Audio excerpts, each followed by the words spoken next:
Miami. Miami Heat, Miami Heat, Miami Heat, Miami Heat, Miami Heat, Miami Heat, Miami Miami Heat, Miami Heat, Miami Heat, Miami Heat, Miami Heat, Miami Heat. It feels like Miami. Welcome to the Heat Beat Podcast. I'm your host, Giancarlo Navas, and with me today, reality check master Tiffany Meeks. What's up? Y'all better have gone out and voted today. Big day. Participated in our democracy out here. I voted. It was my first time voting on a non-presidential election, so that was funny. That was fun. So I hope you all did that, and hope the right candidate wins. Let's get these Republicans out of here. If you know what I'm saying. So now that we have that, now that we have that out of the way. Tiff, Yeah. a lot of listen, there's some stuff to talk about with the Heat, and I thought our off-air conversation after hangover time yesterday was as insightful as anything, and I thought we could touch on kind of what we talked about. I thought it was a pretty frank conversation. People are upset. People are upset. This is as upset as I've seen the fan base in a really long time, and that includes the debacle year after they made the finals when they just looked like crap the whole year. Tiff, I'm gonna get to you on a lot of things. Let's do a little temperature check here on kind of the Heat's measurables. Your favorite thing, numbers. Net rating. Heat are 19th out of 30 teams. It's not good. Minus 1.8 net rating. Shout out to Fez Butter for the Prime subscription. We love you. So that's not good. Well, their defense is something that we've talked about a lot. Well, they're 17th in defense, giving up 111.5 points per 100 possessions. So that's not good. So they're 17th. Right. It's a little below average. Right? Their offense, right? They have Jimmy. They have Bam, Kyle. Tyler's taking a step in the starting lineup. Their offense has been pretty much a point of contention for this group forever. They're 21st. They're 109.7 points per 100 possessions. That's just not good enough. No. Not good enough. And frankly, let's look at their rebounding because I think that's the other big point of conversation. They're 21st in rebound percentage. Behind Boston, Charlotte, teams like that. So not good. And the last thing I'll look at is let's look at assist to turnover ratio, because I do think that moving the ball for them is important and not shooting yourself in the foot. They're 11th in assist to turnover percentage, which is not bad, and they're 10th in turnover. So they're actually, as opposed to last year, Tiff, they're taking care of the ball much better. Yep. So that's a good thing. They're 8th in assist percentage. So despite their offense being total garbage, they're moving the ball. So that's where we are. That is, Tiff, that is our landing spot as to where they are, how is if 11 games in. Right. That's where we are. And I think the numbers adequately tell you what's going on right now. Not that always happens, Tiff, but I think, pretty below average in everything. Not the worst, but pretty below average. I think that spells it, right? Right. And it's okay to see for who they are right now. Doesn't mean this is who they're going to be 2 months, but I think we're I guess we're getting ahead of ourselves, where we are on one end of the spectrum, blow it up, get rid of everybody. Everybody sucks. I hate this person. I hate the front office. And then you got the other side where you literally can't say Bam had a good game and everybody thinks you're belittling the rest of the team. So we're in a weird space with fandom right now. And it's obvious that yes, it's okay to be upset. I'm one of those people that always tell people you should be mad. If you are truly a fan of this team, you should not be happy with how they've played thus far. Do they suck? No. But are they good? No. They're somewhere in between, and they have glimpses of where you think they should be better, and then you see moments where you go, no, this is who they are right now. And I keep harking back to, you know, a couple of months ago, I said this is probably what we'd see because we're asking a bunch of people to do a bunch of different things. And people are harking back onto, well, you know, it was Kyle plus bench and all these things. But, you know, everything has a way of leveling out. Like, are these guys still good NBA players? Yeah, they are. But are these the guys that you should be depending on every single night? Absolutely not. And that is and that's no shade to any of the guys. But I feel like and I've said this on Twitter, if you're coming to me in my mentions and you're saying Max or Gabe or Duncan, they're the reason that we're losing, then that's your problem. Like you're looking at a different game. Do you need them to contribute more? Yeah, you do. But then you're also asking them to do 100 other things on the court. Like the winning starts with your big three or quote unquote big four of this team, and then it trickles down. Absolutely. And I wanna touch on a point that you made that I think is not talked about enough, and I think it's pretty indicative of a lot of what's happening. Another stat I'm gonna throw at you is the Heat's 3-point shooting, which I think we know that's gonna Hmm. take their offense where it's gonna take it. Jimmy's gonna give you whatever Jimmy's gonna give Right, you. Bam's not gonna become a give me the ball and get out of my way score. No matter how right, much you want that to happen, right. It that's ain't happening. Tiff, and I think you've said it too. He's not that kind of guy off the dribble. I think Right, people see flashes and they're like, do that all the time. right. That's not who he is. It's not who he is. So No, go ahead. No. no, no, no. Go ahead, go ahead. So with that being said, I just want to 3-point shooting is really important to what this team does, especially in the half court. They're Hmm. 15th in 3-point makes, which not not where you want it to be. They're 14th in Right. attempts. I think you want that a little higher too. You don't have to be the first, but Hmm. a little higher. And then 3-point percentage, they're 20th.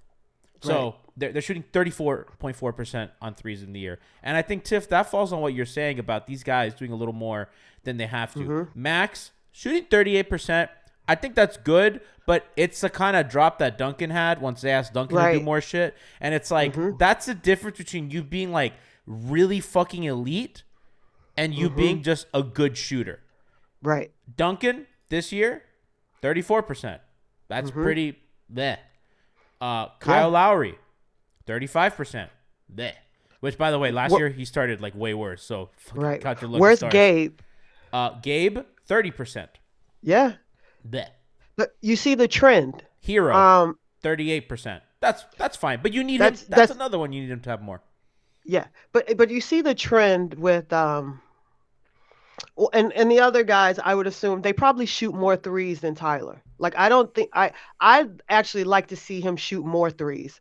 In a game. More spot But I ups. think yeah. But the thing is that you're asking them to do so much. These guys all shoot with their legs. So, you know, we're doing all the switching, they're doing all the banging. And like, I think people underestimate how much it takes out of you physically, even if you know, I'm only matching up with the center 3 times. Those 3 times is enough to where I'm banging down low, and then if I get the switch with Bam, now I got to sprint up top. Now I got to guard this guy. And am I switching again? Maybe I'm switching again. So many things can happen in one possession, and then we go back on offense, and guess who now? The same guy who just did 4 different things on defense. Now I'm asking you to shoot a three. Um, And they're rebound. role play and rebound and box out. They're role players. You know, not for nothing, they're elite role players. They are. They are very good in their roles. But what we're asking them to do, it's way too much. And also the idea that we go away from things so willy-nilly. We go away from the inside out. You know, it's like you open up so much more space for these shooters if you go inside. And I don't know why we go away from that so much and we just start hot potatoing the ball around the perimeter. And no one's moving, no one's cutting, no one's posting. It just looks weird and it looks awkward. It looks like we literally forget what to do. I think they have gone like they need their big issue is the rim pressure, and that's been Mm-hmm. the theme of like, can we force rotations? And I think Jimmy does, on Mm-hmm. Jimmy nights. I think Bam in pick and roll, as a roll man, does force those rotations, and I think that's it. Tyler, for as good as and this is not to say anything bad about Tyler or not, he just doesn't. He gets to his spots. Right. I think I've been very impressed by his finishing, by the way, and like Mm-hmm. the number, like he's at 67% at the rim.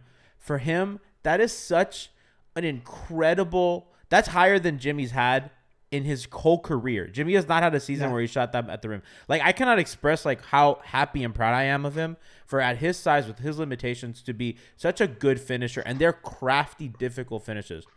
But he's not forcing help like that. Kyle, Mm-hmm. not, and we talked about this with Ethan. There's gonna be nights where he forces help, and there's gonna be nights where he doesn't. He still has like a legitimate first step, on his good nights, and on other nights he has to grift his way into kind of getting you off balance and doing veteran stuff. They don't have that pressure on the rim, and what you're saying is so spot on, because they're not playing in out. I thought the minutes in the Portland game before Jimmy came in the game, I thought they were doing some of that. I thought Kyle and Bam are building a synergy this season with Max and Duncan. I like those lineups a lot. I'll pull up the numbers on that in a second. They're still short a wing and a shooter, and that's gonna be their search for the rest of the year. But they just don't. They're not scaring you. And if teams just want to pack the paint, they're like, you're dribbling into traffic. It's so discombobulated, and you have to wonder, like, PJ didn't matter that much, did he? Right. I know. I've been thinking the same thing. Um, I don't think he mattered. Honestly, I don't think he mattered that much. I literally just think that, like, and I hate saying this, but I think we got the best out of those guys that we could get last year. And I think everyone is settling into who they are. And like I said, they're still elite role players. Like, they can, on any given night, Duncan and Max can shoot the lights out. Like, we know that for a fact. But I think that, like, we're seeing parts of the game where they're just being stretched too thin. Where and we've also seen where, for the better, they've tried to add to their game. If you notice, Max gets to the hole more, Duncan gets to the hole more. They're doing more dribbling, they're doing a lot more passing. So you want them to evolve as players, but you don't want them to evolve as players to where your season hinges on two undrafted guys. Well, Like, that's just go kind of ahead. the spot they've been in, because they have not. And I want people to understand this. They're getting Jimmy Butler and hitting on the Bam pick. Hmm. That's gonna strain your cap, Yep. because Jimmy is Jimmy, and Jimmy is expensive, and you got to keep, and we can argue whether they should have kept Duncan or not. That was, again, cap stuff. They're operating within a salary cap, and it's difficult unless you're the Warriors and you have infinite money to like pay a luxury tax. You can't do that, right? So they're playing within the confines of their system, and they cannot add a guy every year. It's really what they've done is add a guy every other year, or add an Right. impact guy every other year. And they don't take risks, because maybe, I know that, like, I don't know if you were also there, but Bond was like super into Laurie Marketing, right? We, you know, Bon and I have been talking about him since last year, and everybody thought we were No, crazy. and you guys were right. He's been amazing. But if you're the front office, if you don't hit on that contract, you Right. are fucked. And Right. it's like, if you're Andy and Pat and you're like, are we gonna risk it all for Laurie Marketing? Because if he's bad, you just can't move him. It's Right. because Right. it's not like, you know what I mean? It's like, because that's years, you just got him. It's not like Duncan, Right. where you could say, oh, well, 2 years, expiring. So you have to operate under and again, I'm not making excuses for the organization. I'm just painting a picture so that everybody understands how we got here. And Right. they made decisions. And listen, I don't like John Collins. I don't think you're a big Collins guy. No, I wasn't. I don't know if Collins makes a difference or not. You could say anything's better than this, probably right, but is it going to, like, again, we're arguing nuances, but what's happening on the court right now, I don't think is indicative of who they are. I think they're a piece or two short from like being like a real team again that can scare people. I don't Right. think they're going to title contend. I think maybe that ship has sailed, but let's look at Boston last year. They started off horrible. So did Milwaukee. Right. Boston did Right. it, and they turned it around. And, you have the players on this team that can certainly, like, if you guys get hot, I mean, if you look at even Duncan's finishing is bad. He's 40%. Duncan's automatic at the rim every year, 81, 74. You know what I mean? Like, that's what he is. So, Right. 86. The fact that even, like, these guys are taking on so much more responsibility, it's like you're saying they're playing outside of their role. Schmidt is like, Depot ain't coming back. His knees are made of paper mache. And that's another thing. It's like we cannot pin our hopes on Oladipo. A, that's not fair Right. to him. And Right. B, Right. he's going to come in, and I think he's going to be like what he gave you in the playoffs. Hey, Right. play some defense. Maybe you win us a game like he did in the Hawks series. But that's not a guy that's going to come in and eat minutes for you. And he's too small anyway. They need a wing. Right. Right. And the thing is that if he if he does return to play, and you do at some point you do add, two guys, maybe you trade and then maybe you get a buyout. And if Vic is returning to play, he's right what you need as far as that defense. Because the offense to me is going to be gravy. Whatever he can give you is what he can give you. But what you saw on the defensive end during the playoffs last year, that's what you need. Just need their defense. Tiff, I want to get into this now. I am not a guy who likes playing zone for a lot of the season. Right. And because at the end of the day, guys can zone bust. And it exposes your rebounding, which they are already weak at. And they play a very active and very good zone. And I know Bond had a great thread about it today on Twitter. You should check that out. And they compete, but they cannot rely on that. The zone is a tool. Like, you're not going to be the 2011 Mavs. Like, I think trying to recreate something that was very anomalous sometimes is a little foolish. They gotta work on, and again, I'm not saying that they should not have gone zone in the fourth quarter of that Portland game. I'm just saying that they gotta figure out the defense, like their man. I thought for a lot of the game in man, they did a good job on Lillard, and I talked about that on Hangover Time. And I think in general, their man's good. They're not rebounding. They're over helping, and they're over and under helping, on penetration.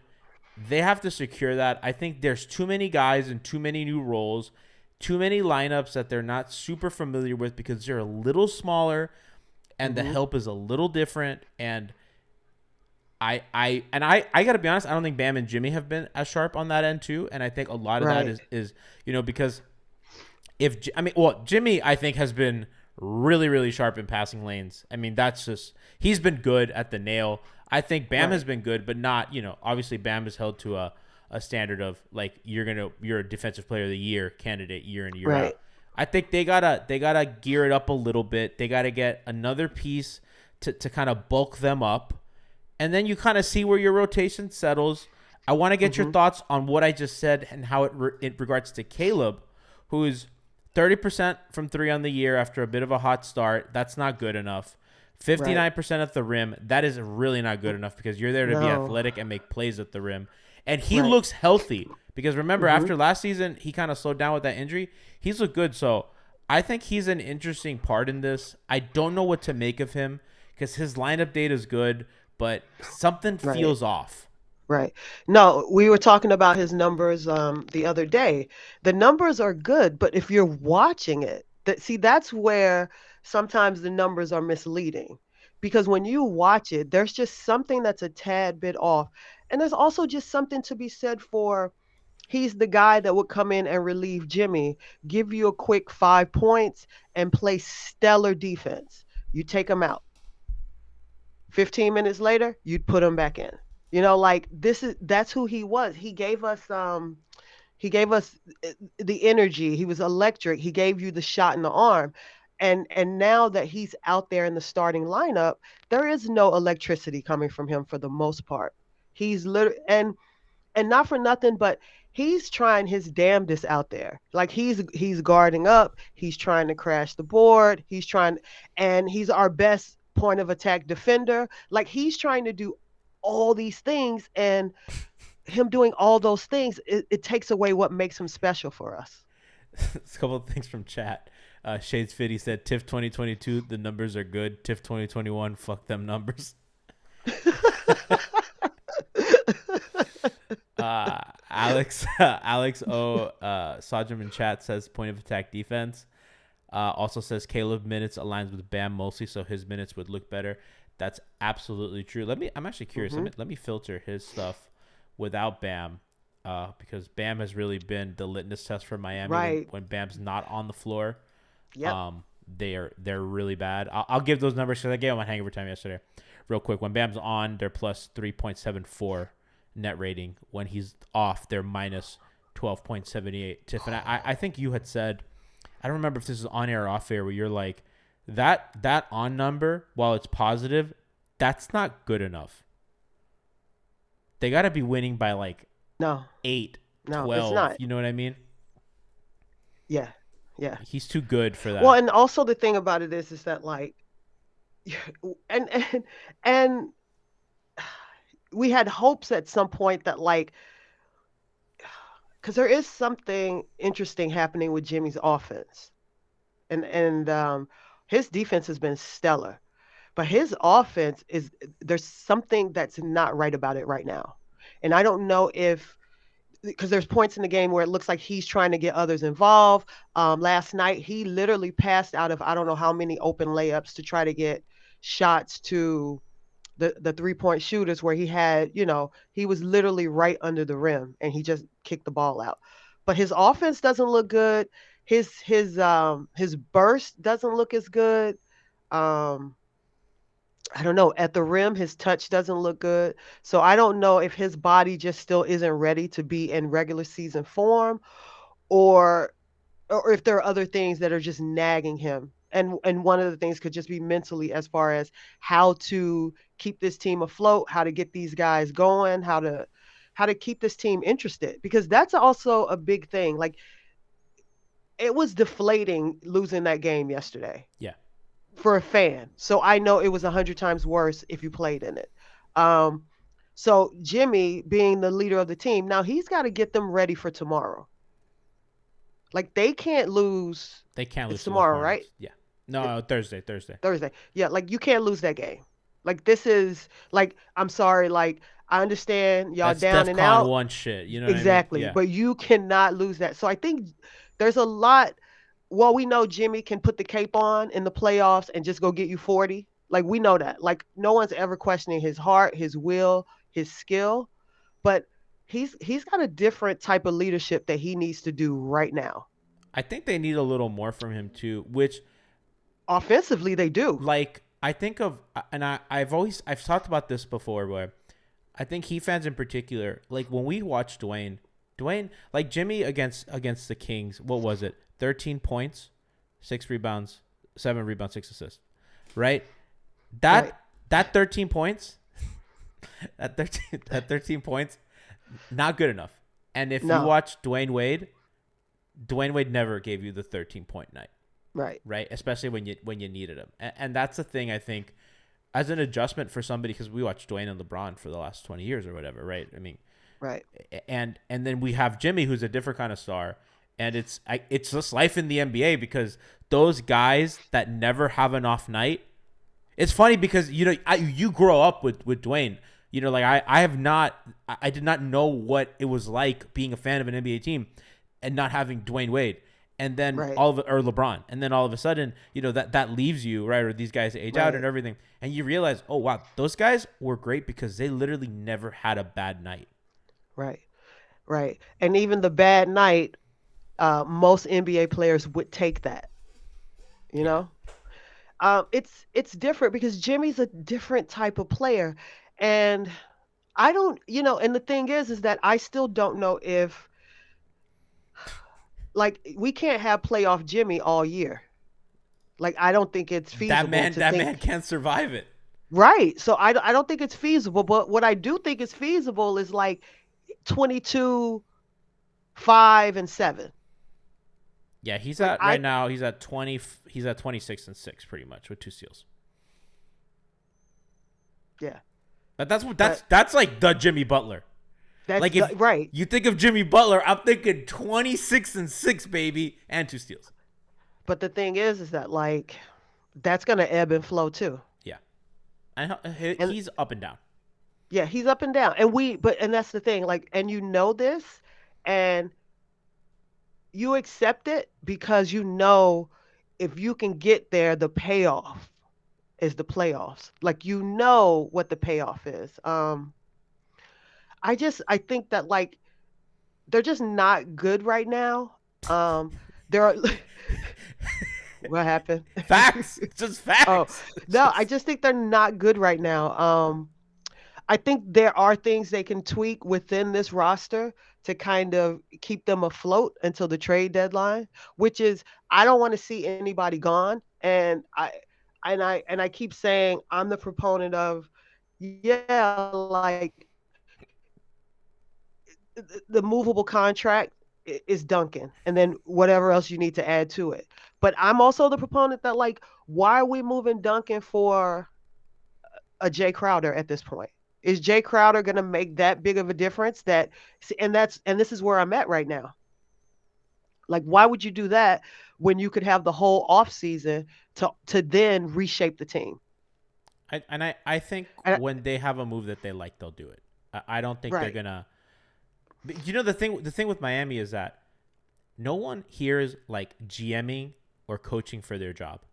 So it's not right, like somebody has to like. It's not like you're an Orlando executive, and you gotta like fucking secure this 8 seed, or your ass is gone. You know what I mean? Like right, these guys, exactly what you say. They could be like, "Hey, you guys, like, hey, maybe let's chill out. Let's not do anything rash. You know, we're all right, gonna be here next year, and we'll figure this out together." And I think that's one of the more underrated aspects of kind of organizational stability.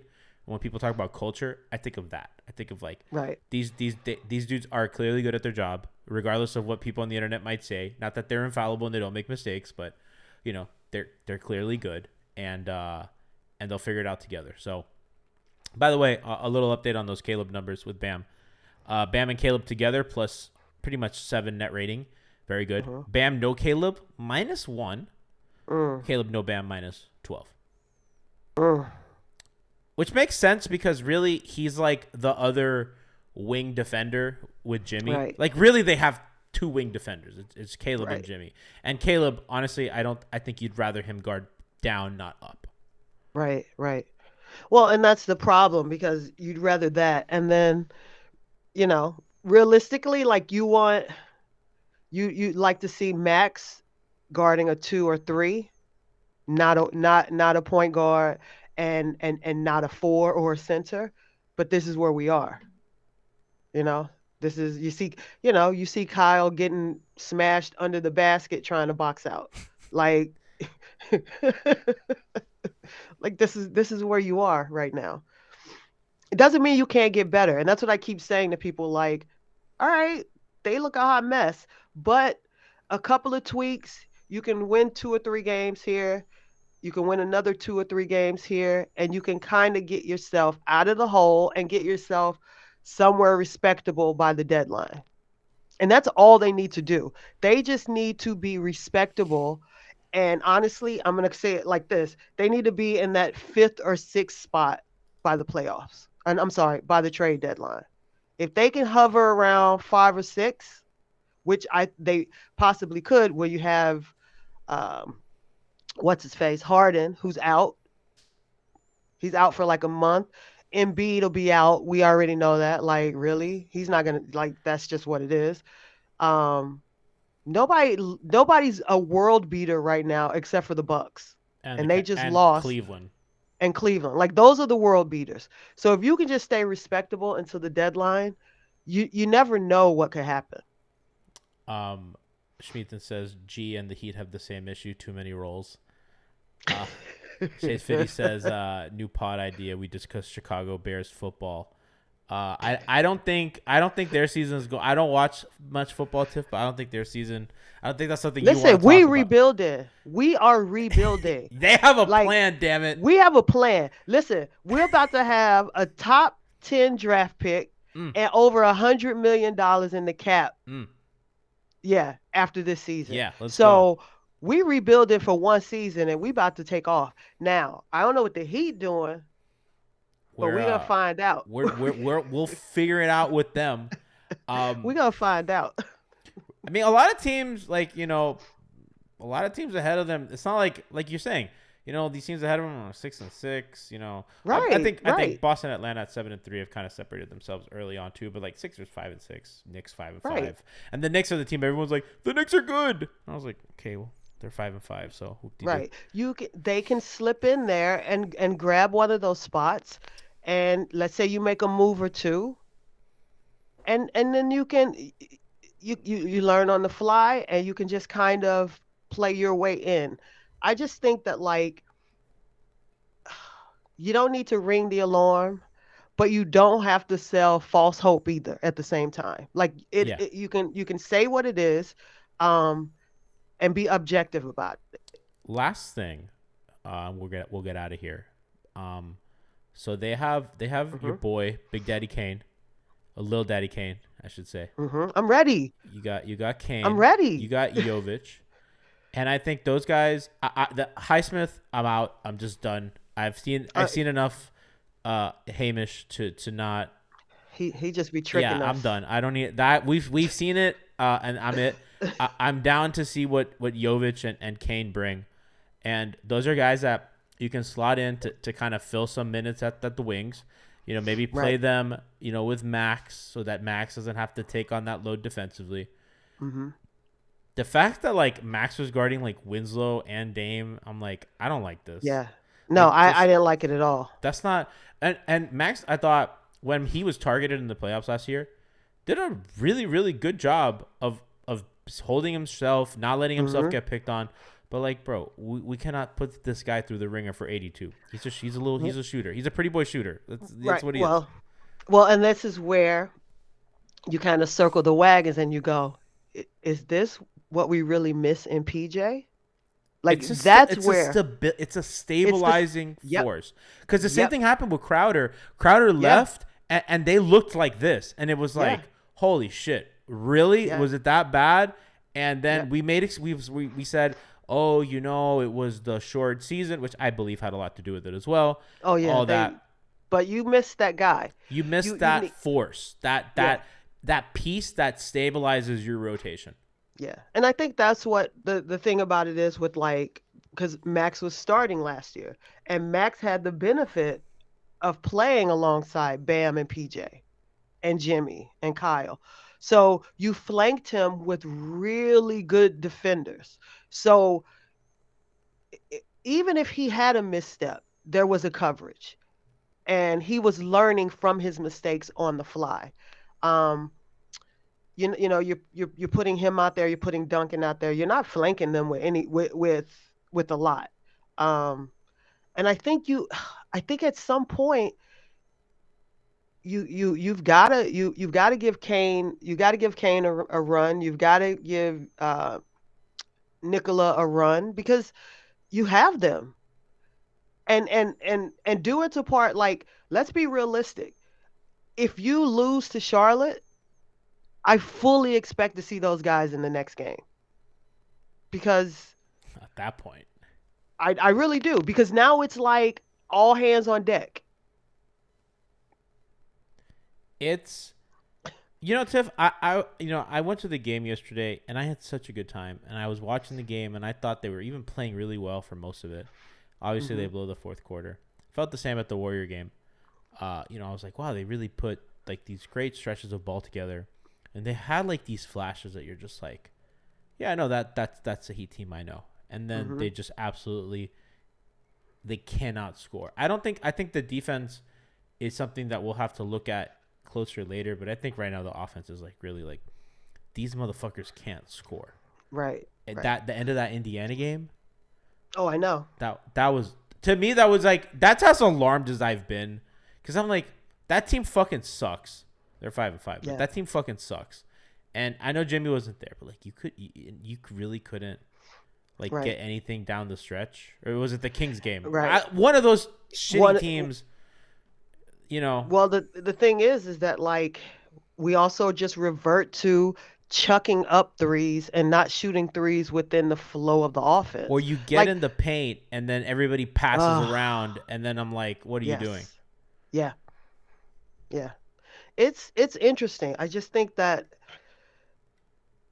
think the practices, during the like the preseason and all, I think the practices probably went well and all these things, but it's not the same. While everybody was fired up and ready and confident because you're just playing against each other. That's it. But then, once the game started and then we realized that like, you know, we're always small.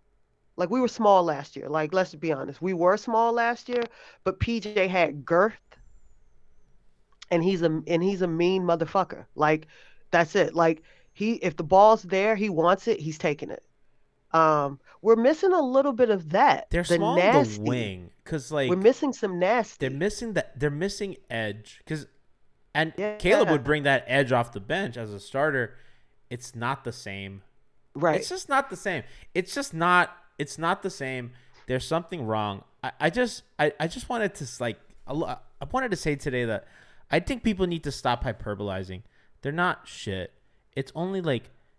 11 games. So can we like chill out? Like I wipe my ass with an 11 game sample. Like I think everybody needs to Right. calm down and stop making like sweeping. I don't say anything until like 22 to 25 games is where I'll Right. start saying like, okay, I think this is who they are, right? Right. I think 11. I think it's too early. I think they'll figure it out. I'm not worried. I think I'm with everything that you said tonight. And listen, there's more basketball to be played. We have There's a lot more. There's a lot more. There's a lot more. Y'all gotta be happier on the timeline, man. Y'all making it lame. We used to be funny. Now you're just complaining. Come on, guys. What happened? Used to be a goddamn community. Well, nobody's friends anymore. No. It's crazy. No. Come on. It'll be fine. We'll be It'll fine. One way or the other, it's gonna work itself out. Crab photographer in chat says admitted they're tanking. Harry says. We'll know if they're tanking Thursday. Yeah. Well, shit, don't even play like that. You can catch us pre and post game on Thursday. Pre-gaming with Frankie and Kenny before tip-off for Heat Hornets this Thursday. Barring a hurricane. I don't know. This fucking storm, this Nicole, she might be barreling toward us. I don't know. Maybe we have power. Maybe we don't. We'll all find out on Thursday. It should be landfall like 2 a.m. So, we'll see if we have power. You'll know. And then you'll have me post game with, I don't know who, one of my wonderful, beautiful colleagues who will be post game talking hopefully about a Heat win and how the Heat wrote the ship by blowing Hornets out by 30 points. It'll be great. They'll fix their offense. They'll look great. And we'll be like, it was just the Hornets, but let's feel good for tonight going into the weekend. Tiff, thank you so much for joining us today. Thank you to no problem. Chat. Look at Chat all active tonight. Listen, the fact that y'all come out for this godforsaken shitty team that's been playing awful shows y'all care, just like us. We'll be here every step of the way. Hangover time next week is Monday against the Phoenix Suns. D-Book, CP, your boy, or as Nakia says, I love him more than some family members. So all that's going on over there, it'll be a fun game. That's how I love Max.